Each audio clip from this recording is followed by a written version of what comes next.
Alright guys, this segment is actually not going to be that long at all. Wednesdays are going to be my short days. Alright, sorry about that if you guys are going to miss me. But tomorrow I am going to be holding I'll be talking about a lot more stuff, so don't worry, okay? I love you guys, and please make sure you guys follow me on Twitter, Twitch, and YouTube channel. I have stayed up all night playing Elder Scrolls. I probably look like shit right now. And I'm just here to tell you guys what Elder Scrolls, who made it possible, and who basically brought it to life.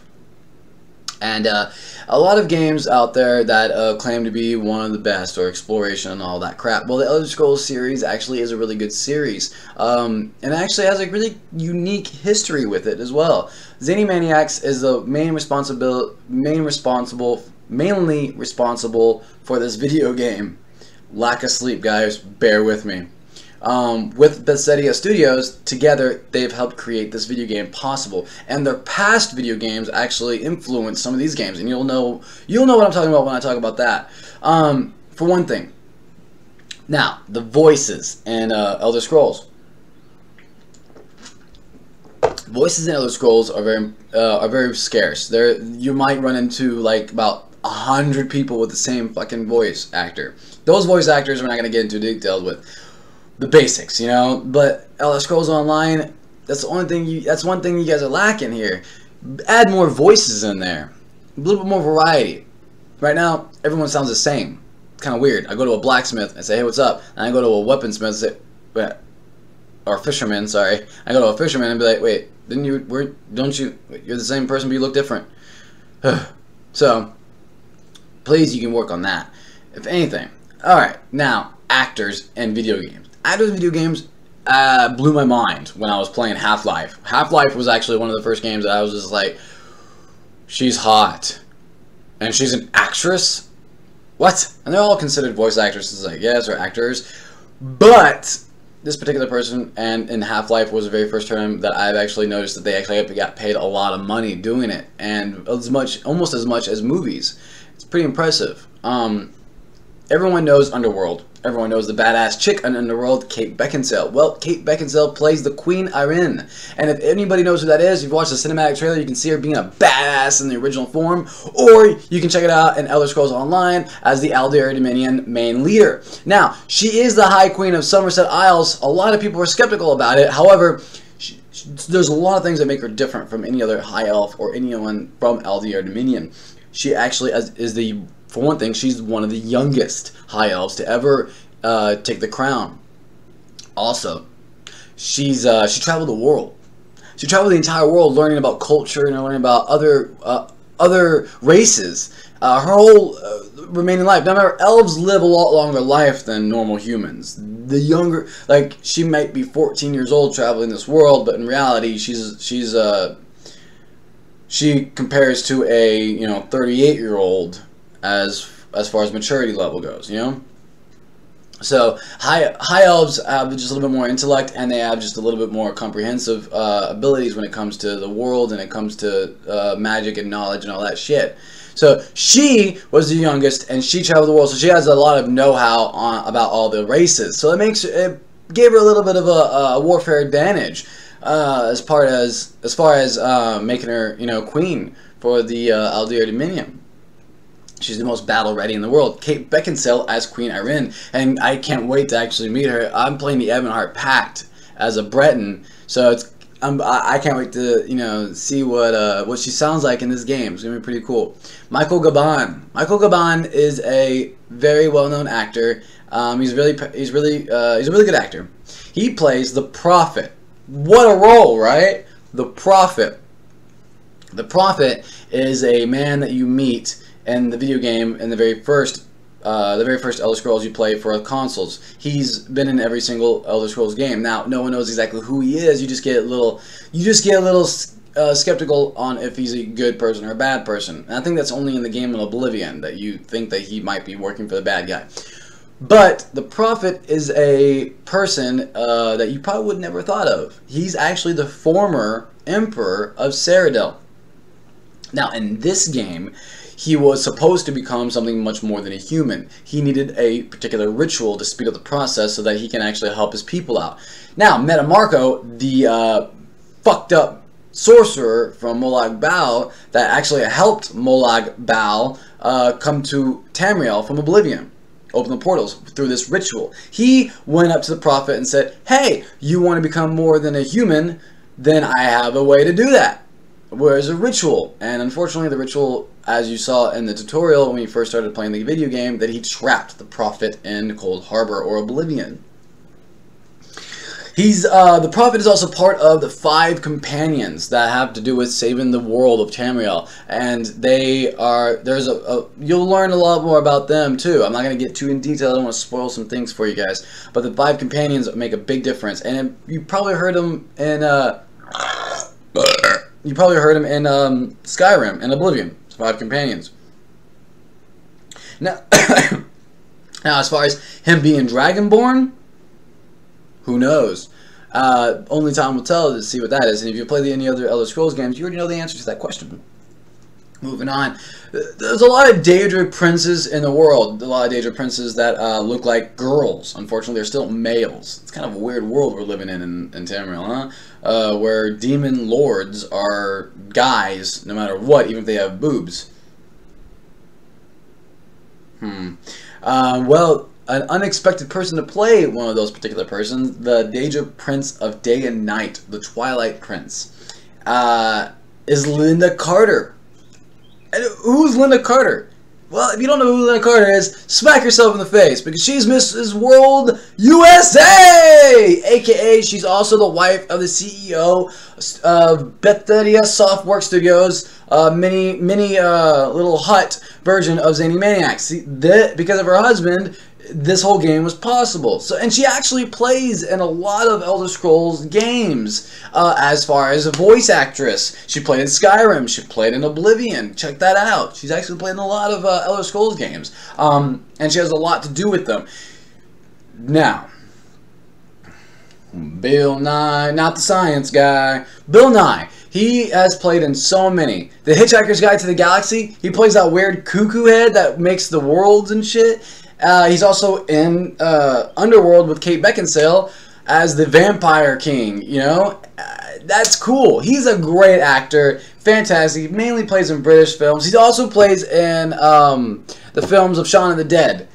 He plays he's a fantastic actor. I love him to death. And in this game, he's playing High King Emmerich, a Breton king. Hey, I'm a Breton, so I guess he's my king, right? No, I'm part of the Ebenar Pact, so fuck you! Alright, and to collaborate with all the other races, well, one in particular, the Red Guard, they had signed a peace treaty through a Romeo and Juliet's romantic marriage.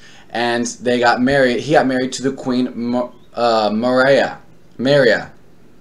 the Red Guard Queen, and because of their marriage, it sealed their treaty together with that. So Bill Nye, congratulations, man, you're getting some in this game. Hell yeah! And if you guys don't know him in the cinematic world, he played the Traveler in Destiny.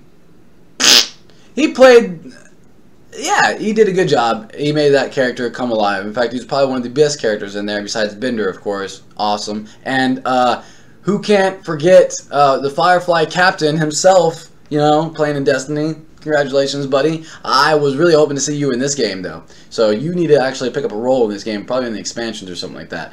Now, Sheogorath. Everyone knows who Sheogorath is, the quite cuckoo Daedra Prince of Insanity, right?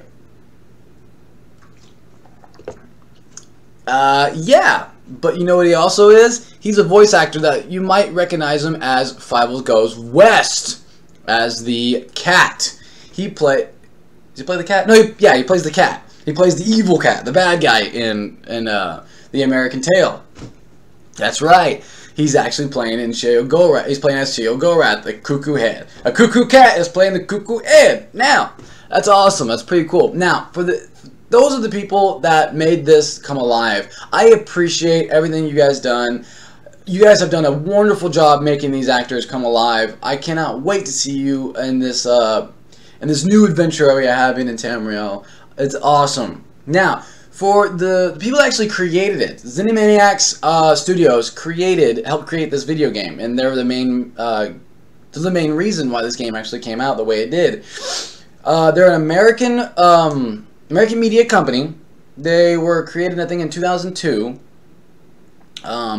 They are well known in the gaming community, and you probably wouldn't know that. A lot of people bitch about ZeniMax because they made video games that are offsetting to other video games. Like they made a post-apocalyptic video game on the computer that kind of like was like EverQuest and Fallout put together, and a lot of people are like, well, it's a Fallout wannabe. Before you guys start bitching out that shit, okay, think of this.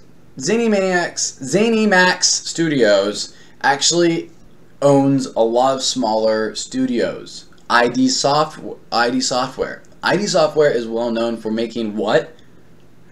Doom, Quake, and Wolfenstein? What? And they own that studio company. Also, Bethesda Studios, Elder Scrolls and Fallout. What? Yeah, that's right. Kind of figured that already, but Arcane Studios, the people that made Might and Magic. So okay, let's take that in consideration here. So they've helped create ID Software, Doom, Quake, and Wolfenstein, 3 games that led you into Imagination Land, that led you just straight into a new world. And even at a young age in the gaming community, Doom gave us a whole idea of what an open world could feel like in that type of time era, besides of what EverQuest was giving us. This was a fantastic company. Keep making video games, ID Software. You're doing a fantastic job. And because ZeniMax owns them, you're going to expect a lot more games to come out. The new Doom game is about to come out, actually. I can't wait! It's going to be badass. A new Quake game is about to be in the works. Wolfenstein, I think, is about to come out with an expansion or a whole new game. I can't remember what that was. We're going to talk about that probably sometime this month. Bethesda Studios, Elder Scrolls, and Fallout. So we got Doom, Quake, and Wolfenstein. 3 original games that before any of these games came out, before any games that we're used to playing, these 3 games set the premise for adventuring out into a new world. Still limited. Elder Scrolls and Fallout. 2 games that were not limited. At the same time, they kind of were. But they showed us what exploration can be like in a video game console. That was fantastic. Elder Scrolls Oblivion gave us a whole big city, actually more than a city, a whole big continent that was like huge. Morrowind before that was just as big as well. I think it was actually bigger than that. But Cyrodiil gave us a little bit more personality. Alright, in those video games, and that's actually pretty cool, but you have to take and consider Elder Scrolls and Fallout. They've created video games that literally tweak the fuck out of your imagination. That just was like raging hardcore into your head, you know? Like that's one thing I loved about that. So you have games that you have studios and software studios that have been making video games the sole purpose on adventuring and learning about new worlds. And better yet, exploring those new worlds. Might and Magic. Arcane Studios made Might and Magic. Might and Magic is a strategic RPG video game. So you have to keep that in mind. That it's so put all these elements together, and you can see why they have a chance to make a wonderful video game, Elder Scrolls Online. I'm excited about what they're going to bring to the table next in Elder Scrolls Online. If you guys haven't checked that out, check that out now. It came out yesterday. Why the fuck aren't you guys playing that game? It's badass. And I'm about to be playing that. Kill Fuller. I'm going to be playing as a healer, Breton. It's going to be fantastic. It's going to be awesome. If you guys want to join in, go ahead. If you guys want to subscribe, you guys get free shit in the game. That's cool. Yeah. Can't wait. It's going to be awesome. The voices and Elder Scrolls, again, I just want to give you guys a special thanks. ZeniManiacs Studios, you guys are fantastic. Thank you guys so much for creating these video games. Also, because ZeniMax helped Bethesda Studios so much, it was because of them that Bethesda Studios was actually able to publish their own video games, starting with Oblivion. So they got to see their vision and help create it, and then produce it, and then publish it. Or, I don't know the steps exactly, but That was exciting to see because Morrowind came out kind of sloppy. Oblivion did not. Oblivion was actually really structured as a video game back then. That was actually pretty cool. I was pretty impressed by that. But ZeniMax actually helped influence the gaming community a lot. And they are doing a great service in this video game community. You guys need to stop knocking on them. If they're making bad video games, that's only your fault for not thinking they're good video games, I guess. I don't know. Then move on to the next video game. But they're just doing everything they believe in making a good video game possible. And they're doing a very good job, I think, and they have a lot of people backing them up. Quake, Doom, Might and Magic, Elder Scrolls, and Fallout. I mean, because of them, because of ZeniMax, these games are going to be able to expand even further than what they are. Can't wait. Thank you guys so much for making this possible for us. It's like a dream come true. Just be playing these video games. Get into a mindset of a whole new world. Tamriel is awesome. Rage. Rage is a good example of how powerful ZeniMax wanted to be. Rage is a post-apocalyptic game. They're really loving that version of video games. Also, there's vehicles, there's psychos, there's funny humor and comic book kind of feel, and kind of feel like Borderlands, right? Well, get used to it, guys. It's more like a action movie meets Borderlands. It's a very, very badass video game, post-apocalyptic. It kind of reminds me of a shooter Quake RPG game. It's really, really cool. It's actually made by ID Software, and guess who wanted it first? EA, Electric Arts, wanted it first. However, ZeniMax said, you know what, since I got all these people backing me up on RPGs, I think we'll go ahead and take this. And they did. They helped create that video game into what the greatest video game, one of the greatest video games that was ever created, and the game of the year, right? Right? Woo! Because of them, they were awesome. Thank you guys so much for beating EA to the punch, because if it weren't for you guys, they'd probably put lightsabers and speeder bikes and stupid ass fucking aliens and that shit. So thank you guys so much for making that possible, guys. Also, Besedia Game Studios. That's right, guys. Besedia Game Studios. That's their very first title. The BGS is possible. They publish their own video games now. Elder Scrolls, Fallout. So the new Elder Scrolls and Fallout game, it's about to come out, and they're helping making it. It's gonna be awesome. If you haven't checked out the trailer for the new Fallout game, it's gonna be the best video game ever. It's gonna be classic. It's gonna be awesome. I'm gonna play the shit out of it. Can't wait to see you guys playing the shit out of it. I want to know what you guys think. Twitter me, Twitch. Follow me on Twitch. Follow me on YouTube. You get cool shit if you subscribe. If you get part of this program of the 3 questions, then you guys will do it. Oh, speaking of which, I have to thank a couple people. Alan, Stephanie, Paulina, and oh man, I'm gonna miss Dardan. Thank you guys so much for answering those questions. You guys got them right. All you gotta do is subscribe, and you guys get a prize. Sweet.